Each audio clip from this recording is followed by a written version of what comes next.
Meaning of exception. Exception. Exception. Exception. Exception. In programming, an exception is an unexpected event or error that occurs while a program is running and disrupts the normal flow of execution. Exceptions are used to handle error conditions and provide a mechanism for recovery.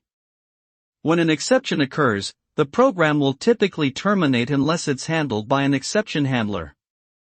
A well-written program should anticipate and handle exceptions gracefully to minimize their impact on the system and the user experience. Properly handling exceptions can improve the reliability, maintainability, and overall quality of software applications.